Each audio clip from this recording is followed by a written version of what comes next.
மகாநதி என்ற எபிசோட்ல என்ன நடக்கலாம் அப்படிங்கிறத பத்தி பார்க்கலாம். இன்னைக்கான எபிசோட் அதிரடியான எமோஷனல் எபிசோட் அப்படின்னு சொல்லலாம். இன்னைக்கான எபிசோட்ல விஜய பாட்டி என்னெல்லாம் பேசக்கூடாதோ அது எல்லாத்தையும் பேசிடுறாங்க. நம்ம டைரக்டர் டயலாக் எழுதி கொடுத்து பாட்டியை பேச வச்சிருந்தாலும் நம்மளெல்லாம் ரொம்பவுமே கஷ்டப்படுத்திட்டாரு அப்படின்னு தான் சொல்லணும். அந்த அளவுக்கு இன்னைக்கு பார்த்தோம் அப்படின்னா விஜயும் பார்த்தா காவேரியை விட்டு கொடுக்காம பேசுறாங்க. ஆனால் பாட்டி பசுபதியால பிரச்சனை, அங்க பிரச்சனை, இங்கே பிரச்சனைன்னு சொல்லிட்டு அவங்களோட அந்த கவலையில பயத்தில் அவங்க பேசுறாங்க. இந்த பக்கத்து ராதாவும் பேசுகிறாங்க. இடையில சந்தர்ப்பம் கிடைக்கும் போதெல்லாம் பார்த்தோம் அப்படின்னா அன்பரசும் பேசுகிறாங்க. பாவம் சூழ்நிலை கைதியாக தாத்தா அப்படியே ஒன்றும் பேச முடியாமல் அமைதியாக இருக்காங்க. நம்ம ஏற்கனவே ப்ரொமோவில் பார்த்த அந்த மூமெண்ட் தான் இன்றைக்கான எபிசோட் ஃபுல்லுமே இருந்துச்சு.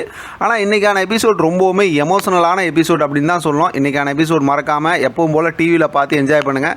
ஏன்னா ஒரு சில எபிசோட் டிவியில் பார்த்தா மட்டும்தான் நல்லா புரியும். அந்த எமோஷனெல்லாம் நம்மளால் என்ஜாய் பண்ணி பார்க்க முடியும். அப்படி தான் இன்றைக்கான எபிசோட் இருந்துச்சு. சரி, இப்போ கதைக்கு வருவோம். இன்றைக்கான எபிசோடில் என்னன்னு பார்த்தோம் அப்படின்னாக்கா, நீ இந்த மாதிரி இருந்தீங்கன்னா, அதாவது காவேரி தான் வேணும்னு இருந்த அப்படின்னாக்கா கடைசியில் கொஞ்சம் கொஞ்சமாக உன் சொத்து பற்றி எல்லாமே போயிடும், உனக்கு என்ன காவேரி தான் முக்கியமாக அப்படிங்கிற மாதிரிலாம் பாட்டி பேச ஆரம்பிச்சிடுறாங்க.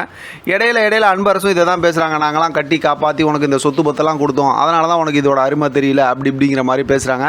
இப்போ இவங்கெல்லாம் பேசுகிறத வச்சே நல்லா புரிஞ்சுக்கிட்டா இருங்க. விஜய் இந்த சொத்து பத்தை வச்சு தானே இந்த மாதிரிலாம் பேசுகிறீங்க அப்படிங்கிறத புரிஞ்சுக்கிட்டாங்க. அதுக்கப்புறம் தாத்தாவும் பார்த்தோன்னா ரொம்பவுமே அப்படியே அமைதியாக தான் இருக்கிறாரு. அவர் அப்படியே அழுதுகிட்டு அப்படி தான் நின்றுட்டு இருக்காரு. சூழ்நிலை கைதியாக தான் நிற்கிறாரு. ஒரு கட்டத்தில் பார்த்தோம் அப்படின்னா, உங்கள்கிட்ட இது எல்லாத்தையும் ஒப்படைச்சிட்டு நான் கிளம்புறேன் அப்படிங்கிற மாதிரி சொல்லும்போது, ஏன் இப்படி முடிவு எடுக்கிறேன்னா நான் மனசார தான் கொடுத்துட்டு போகிறேன் அப்படிங்கிற மாதிரி சொல்லிட்டு இப்போ விஜய் கிளம்புறாரு. இப்போ இந்த மாதிரி போகிற, அதாவது வெறும் விஜயாக போனால் அவங்க குடும்பத்தில் ஏற்றுக்குவாங்கல்ல அப்படிங்கிற மாதிரி சொல்லிட்டு வீட்டை விட்டு கிளம்புறாரு. தாத்தா ரொம்பவுமே அப்படியே அதிர்ச்சி ஆகுறாரு.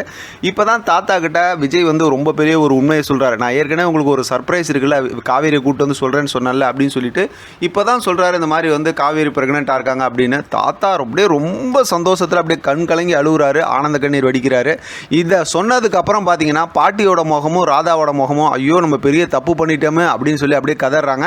வழக்கம் போல் பார்த்தோம் அப்படின்னாக்கா அன்பரசு இங்கே பயப்படுறாங்க. ஆஹா, இதை காரணம் காட்டி எங்கே மறுபடியும் காவேரியை கூட்டிகிட்டு வந்துடுவாங்களோன்னு பயப்படுறாங்க. இருந்தாலும் விஜய் எடுத்த முடிவில் மாற்றமே செய்யலை. இல்லை நான் கிளம்புறேன் அப்படிங்கிற மாதிரி சொல்கிறாங்க. தாத்தா ரொம்ப ஆர்வத்தோட நமக்கு கொள்ளு பேரம் வர போகிறாங்க, வாப்பை கூட்டிகிட்டு வரலாம் அப்படிங்கிற மாதிரிலாம் கூப்பிட்றாங்க. இப்போ விஜய் அதெல்லாம் முடியாது அப்படிங்கிற மாதிரி வெளியில் அவரோட கார் சாவியும் கொடுத்துட்டு அங்கேருந்து கிளம்புறாரு. இப்போ தாத்தா ரொம்பவுமே பதறி போகிறாரு. பாட்டியும் அழுகுறாங்க, ராதா எல்லாருமே அழுது பின்னாடியே ஓடுறாங்க. இருந்தாலும் நம்ம ப்ரொமோவில் பார்த்த மாதிரி விஜய் வீட்டை விட்டு வெளியில் போயிடுறாங்க. பேக்ரவுண்டில் பயங்கரமான சோபகமான ஒரு சாங் ஓடிக்கிட்டு இருக்கு. இந்த பக்கத்து அன்பரசு இனிமேல் இந்த சொத்து பற்றி எல்லாமே நமக்கு தான் அப்படிங்கிற மாதிரி சந்தோஷமாக சிரிச்சுக்கிட்டு இருக்காங்க. இப்போ விஜய் வீட்டை விட்டு வெளியில் போய் அந்த கேட்டுக்கிட்ட இருந்து திரும்பி பார்க்குறாரு. என்னதான் இருந்தாலும் அவங்க அப்பா அம்மா எல்லாம் பூர்வீக சொத்து இல்லை, அந்த விஷயத்தெல்லாம் நினச்சி அப்படியே ஃபீல் பண்ணி பார்க்குறாரு. அதுக்கப்புறம் இங்கேருந்து தாத்தா பாட்டி எல்லாம் அழுகுறாங்க. தாத்தா தான் பாவம் ரொம்பவுமே அழுதுகிட்டு இருக்காரு. அதோட பார்த்தா இன்றைக்கான எபிசோட் முடிச்சிருக்காங்க விஜய் பார்க்குறதோட. நாளை அப்படிங்கிற எபிசோடில் ஏற்கனவே நம்ம பார்த்த ப்ரோமோ தான். இப்போ விஜய் போய் அவங்க காவேரி வீட்டு வாசலில் நின்றுக்கிட்டு கேட்குறாரு, இந்த மாதிரி நான் வெறும் விஜயாக வந்திருக்கேன், இப்போ உங்கள் அம்மா ஏற்றுக்குவாங்களா கேட்டு சொல்லு காவேரி அப்படிங்கும்போது அவங்க அம்மா பார்க்குறாங்க. மொத்தத்தில் ஸ்டோரியில் அடுத்த கட்டமாக எதுவும் மூவ் பண்ணலனாலும் எபிசோட் செம்ம எமோஷனலாகவும் ரொம்பவுமே அப்படியே ஒரு மாதிரி கண் கலங்க வச்சுட்டாங்கன்னு தான் சொல்லணும். இதை பற்றின உங்களோட கருத்து கமெண்ட் பாக்ஸ் தெரியப்படுத்துங்க. தொடர்ந்து ஆதரவு கொடுங்க. தேங்க்யூ ஃபார் வாட்சிங்.